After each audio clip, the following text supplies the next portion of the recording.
이놈은 아직 올 때가 아니다. 염라대왕이 아차했습니다.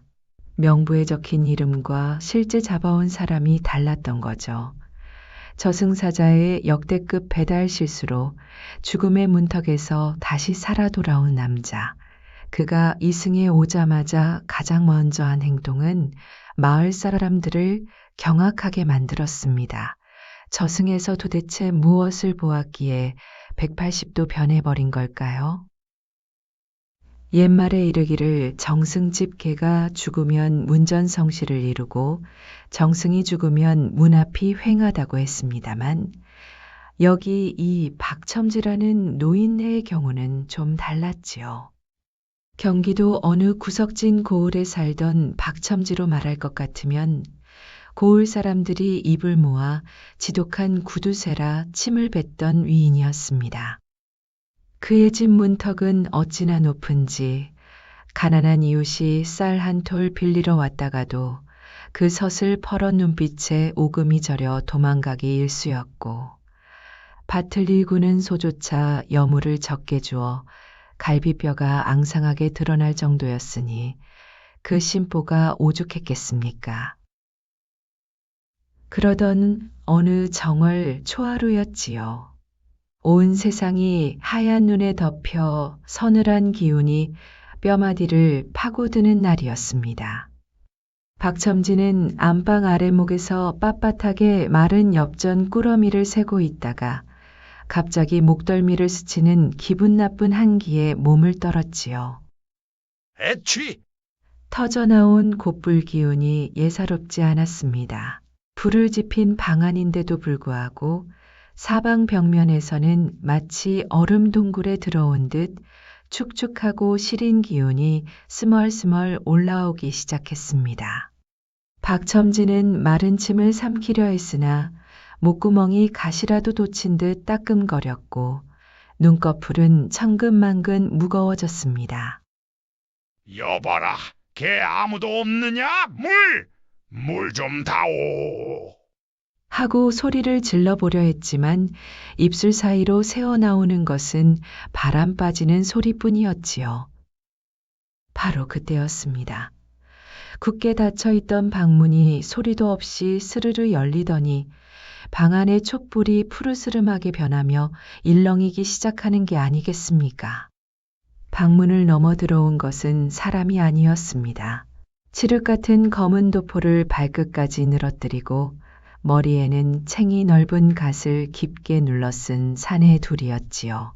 그들의 얼굴은 핏기 하나 없이 창백하다 못해 푸르딩딩한 빛을 띠고 있었고 눈매는 마치 날카로운 칼날처럼 매서워 보는 것만으로도 심장이 멎을 듯했습니다. 사내들의 손에는 누런 종이 한 장과 굵은 쇠사슬이 들려 있었는데 그 사슬이 바닥을 쓸며 내는 쩌르르 쩌르르 하는 소리가 마치 죽은 자의 통곡 소리처럼 방 안을 가득 채웠습니다. 박첨지는 공포에 질려 이불자락을 꽉 쥐었지만 손가락 끝에 힘이 하나도 들어가지 않았습니다. 덩치 큰 사자가 성큼성큼 다가와 낮은 저음으로 읊조렸지요. 경기도 광주 땅의 박가야, 4명이 다 하였으니 이제 그만 가자꾸나. 그 목소리는 귀가 아니라 머릿속에서 직접 울리는 듯 웅웅거렸습니다. 사자가 내미는 쇠사슬이 박첨지의 목에 닿는 순간, 아, 그 서늘함이란 마치 한겨울 얼음물에 온몸을 던진 듯 소름이 돋으며 정신이 아득해졌습니다. 박첨지는 자신의 몸이 종잇장처럼 가벼워지는 것을 느꼈습니다. 고개를 돌려 아래를 내려다보니 방금 전까지 엽전을 세고 있던 자신의 육신이 입을 벌린 채 흉하게 쓰러져 있는 게 아니겠습니까? 아이고, 이게 무슨 일이야? 나는 아직 할 일이 태산이고 모아둔 재물도 다 못 썼는데. 박첨지는 비명을 질렀으나 사자들은 아랑곳하지 않고 그를 이끌고 어두컴컴한 안개 너머로 발걸음을 옮겼습니다.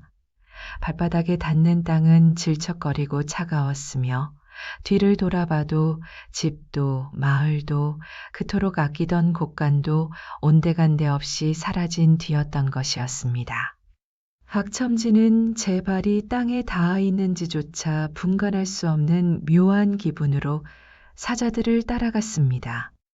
사방은 짙은 안개가 자욱하여 한 치 앞도 보이지 않는데 어디선가 여울물 흐르는 소리와 함께 이름 모를 새들의 구슬픈 울음소리만 간간히 들려왔지요.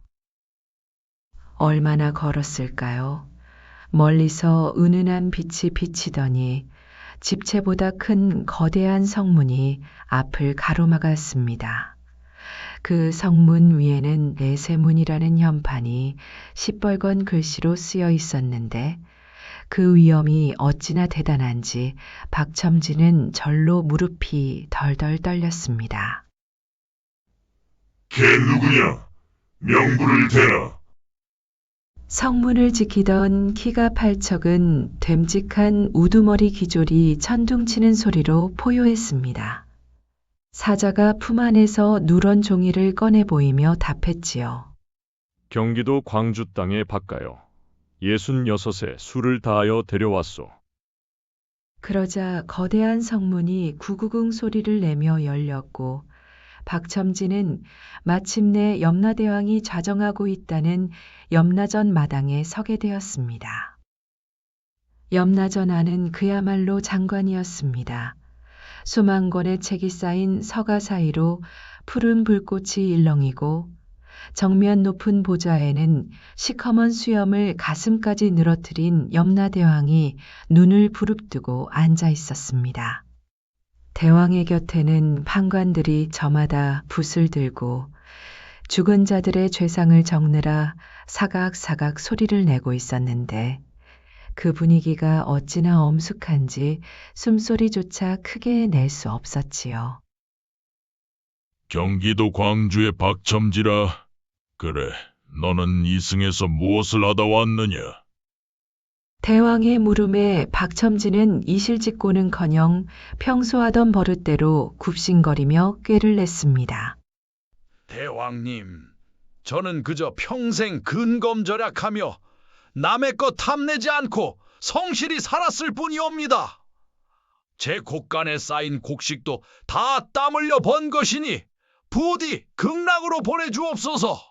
그러자 염라대왕이 껄껄 웃는데 그 웃음소리에 전각이 무너질 듯 진동했습니다. 근검절약이라. 판관아, 저놈의 업경대를 비추어라. 명령이 떨어지기 무섭게 전각 한가운데 놓인 거대한 구리거울이 환하게 빛나기 시작했습니다.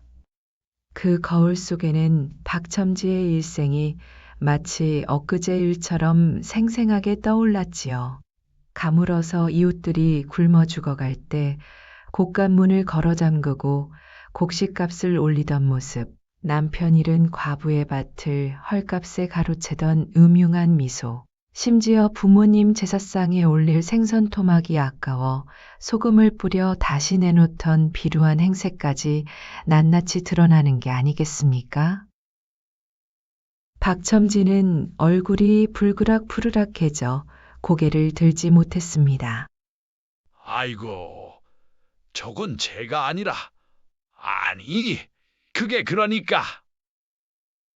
혀가 꼬여 횡설수설하던 그때였습니다. 옆에서 명부를 훑어보던 젊은 판관 하나가 당황한 기색으로 대왕에게 다가와 귓속말을 속삭였습니다. 대왕님, 이거 참 큰일 났사옵니다. 이 박첨지는 아직 올 때가 아니옵니다. 대왕의 눈썹이 꿈틀했습니다. 그게 무슨 소리냐? 이 명부에 적힌 이는 경기도 광주의 박선비이옵니다. 그 사람은 평생 베풀며 살아온 덕망 높은 이로 오늘 정오에 1000명을 다하기로 되어 있는데 이 사자들이 성이 같고 고울이 같다는 이유만으로 엄한 박첨지를 끌고 온 것이옵니다. 박첨지의 수명은 아직 15년이나 더 남아 있사옵니다. 순간 염라전 안은 찬물을 끼얹은 듯 정적이 감돌았습니다.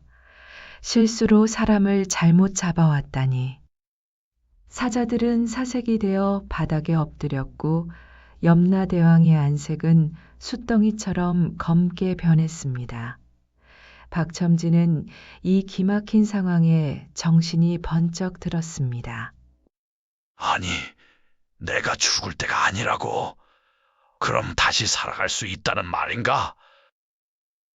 염라대왕의 불호령이 떨어지자 염라전의 기둥들이 우르르 소리를 내며 진동했습니다.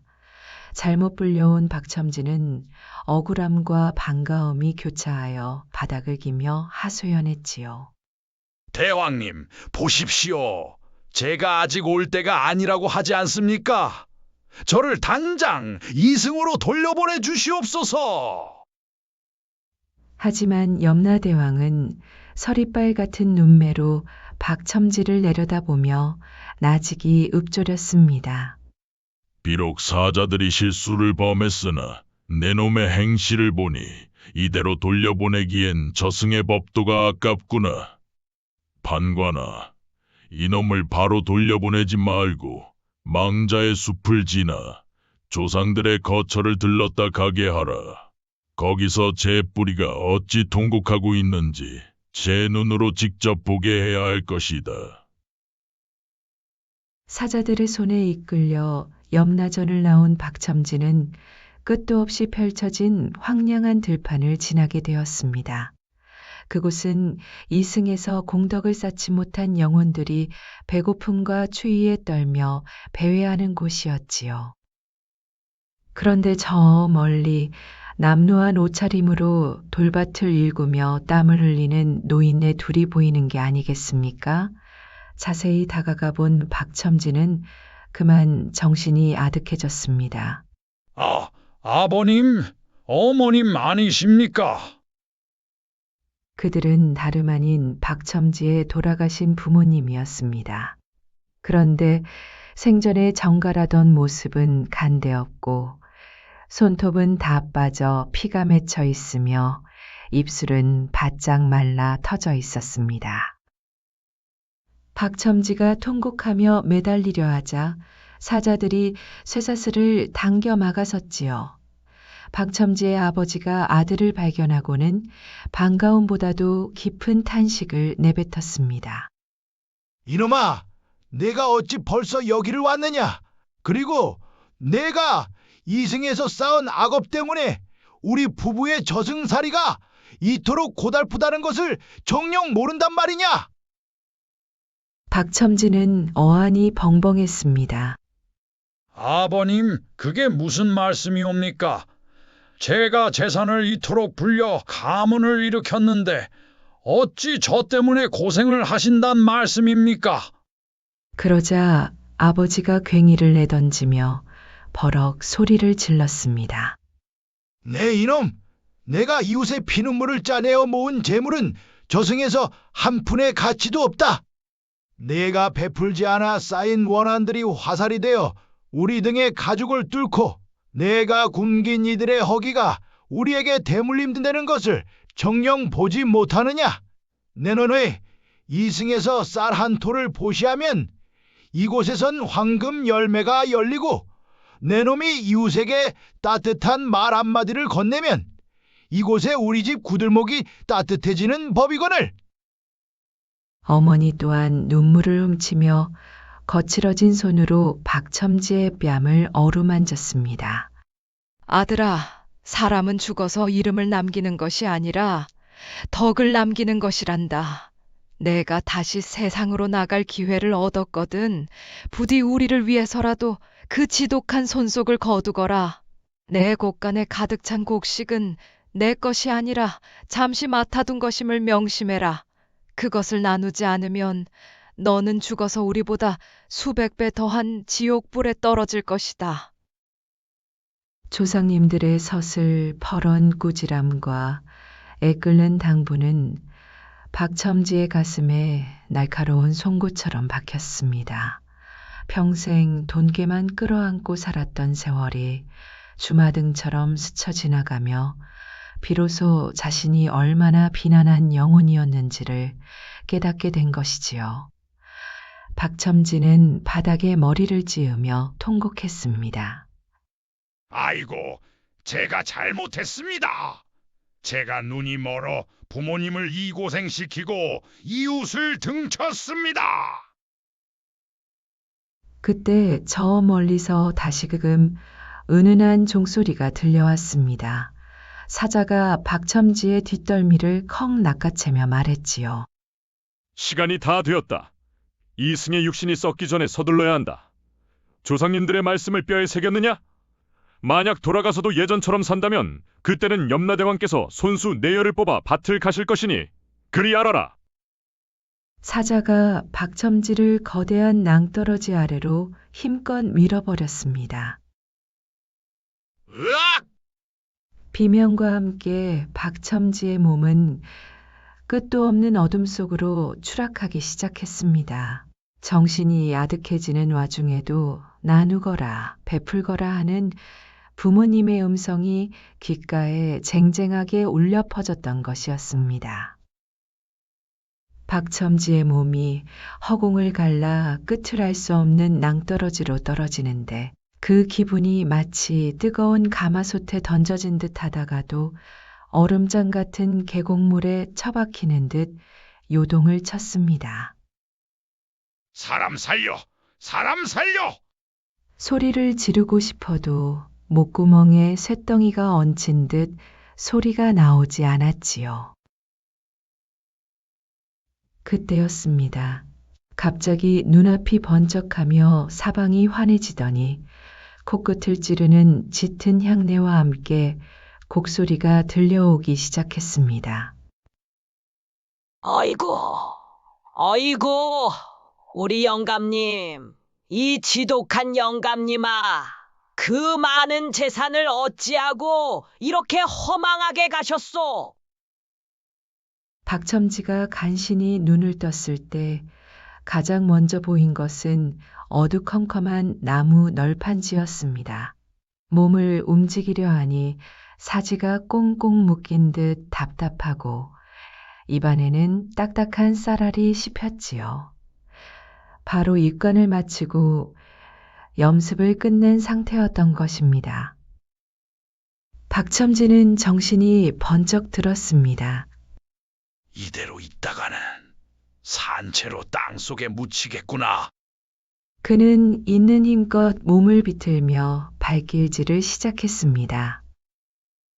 쿵, 쿵. 관뚜껑을 울리는 육중한 소리에 밖에서 곡을 하던 박첨지의 저와 자식들, 그리고 먼 친척들이 혼비백산하여 나자빠졌습니다. 아이고, 저게 무슨 소리냐? 귀신이 고칼 노릇이로다. 장례를 돕던 마을 장정 하나가 벌벌 떨며 도망치려 하자 관 안에서 박첨지의 가래 끓는 목소리가 터져 나왔습니다.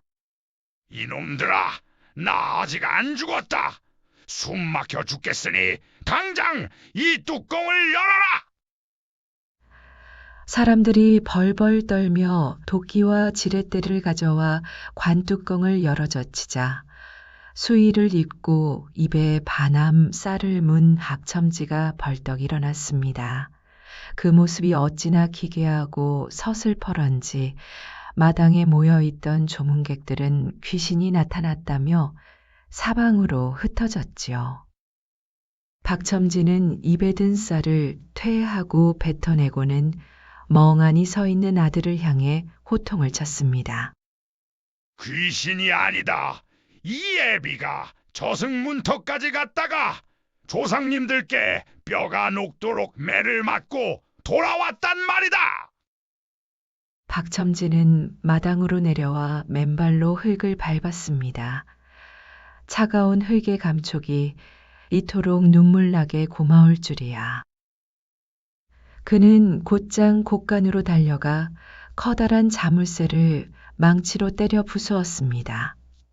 그리고는 넋이 나간 집안 사람들에게 외쳤지요. 당장 이 고을 사람들을 다 불러 모아라. 아니, 내 발로 가겠다. 오늘부터 우리 집 곳간의 문은 닫지 않을 것이니 배고픈 자는 누구든 와서 쌀을 가져가라. 일러라. 사람들은 박첨지가 죽었다 살아나더니 미친 것이 분명하다고 수군거렸습니다. 그러나 박첨지의 눈빛은 예전에 그 탐욕스러운 안광이 아니었습니다. 그는 자신의 도포를 벗어 길가에 쓰러진 거지에게 덮어주고 평생 모은 금은 보화를 꺼내 마을의 다리를 놓고 서당을 짓는데 아낌없이 내놓기 시작했습니다. 그로부터 며칠 뒤 박첨지는 꿈속에서 보았던 건너마을 박선비의 집을 찾았습니다. 가보니 과연 그 집에서는 상중이라 곡소리가 들려오고 있었지요. 사자들이 잘못 데려가려 했던 진짜 주인이 제 시간에 저승으로 떠난 것이었습니다. 박첨지는 그 집 앞에 무릎을 꿇고 통곡하며 제사를 정성껏 지내주었습니다. 박선비님, 당신이 갈 길을 내가 잠시 어지럽혔소. 당신의 덕을 이제 내가 이승해서 이어가리다. 그날 이후로 고을의 풍경이 바뀌었습니다. 박첨지의 집 앞에는 매일 아침 가난한 이들을 위한 죽솥이 걸렸고 겨울이면 땔감이 없는 집에 숯더미가 배달되었습니다. 예전에는 욕심쟁이 박영감이라 불리던 그를 이제 사람들은 살아있는 보살 박대인이라 부르며 존경하기 시작했지요. 신기한 일은 그뿐만이 아니었습니다. 15년의 수명이 남았다는 판관의 말처럼 박첨지는 그 뒤로 병 한 번 앓지 않고 정정하게 살았습니다. 그의 얼굴에는 예전의 날카로운 주름 대신 아이처럼 인자한 웃음꽃이 피어났지요. 마을 사람들은 그가 길을 지날 때마다 허리를 굽혀 인사했고 박첨지는 그때마다 품속에서 사탕이나 엽전을 꺼내 아이들에게 나눠주며 허허 웃곤 했습니다. 약속된 15년이 흐른 어느 가을날 단풍이 붉게 물들어 온 산천이 타오르던 석양 무렵이었습니다. 박첨지는 깨끗하게 빤 하얀 소복으로 갈아입고 마당 한가운데 자리를 펴고 앉았습니다. 그는 곁을 지키던 자식들의 손을 하나하나 맞잡으며 인자하게 미소 지었지요. 얘들아, 나는 이제야 참으로 부자가 된 기분이다. 곡간에 곡식을 쌓을 때는 늘 가슴이 허기지고 불안하더니 그것을 다 비우고 사람들의 웃음을 채우니 비로소 내 마음이 천석군, 만석군보다 넉넉해졌구나. 내가 가거든 내 재산에 남은 한 푼까지도 이 고을의 가난한 이들을 위해 쓰거라.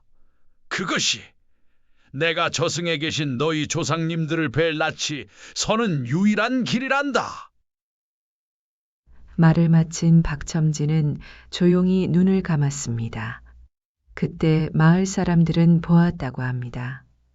박첨지의 지붕 위로 상서로운 무지개 빛깔 구름이 잠시 머물더니 저 멀리 서쪽 하늘로 호련히 사라지는 것을 말이지요.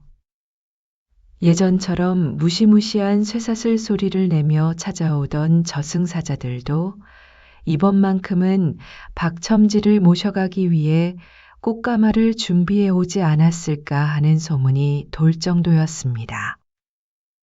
그가 떠난 뒤에도 고을 사람들은 박첨지의 덕을 기리기 위해 마을 어귀에 작은 비석 하나를 세웠습니다. 그 비석에는 이렇게 적혀 있었다고 전해집니다.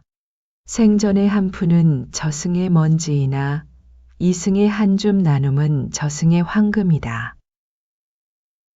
자, 오늘 이야기는 여기까지입니다. 우리는 누구나 박첨지처럼 눈앞의 재물과 욕심에 눈이 멀어 정작 소중한 것을 놓치고 살 때가 많지요. 하지만 이 이야기가 전해주는 교훈은 명확합니다.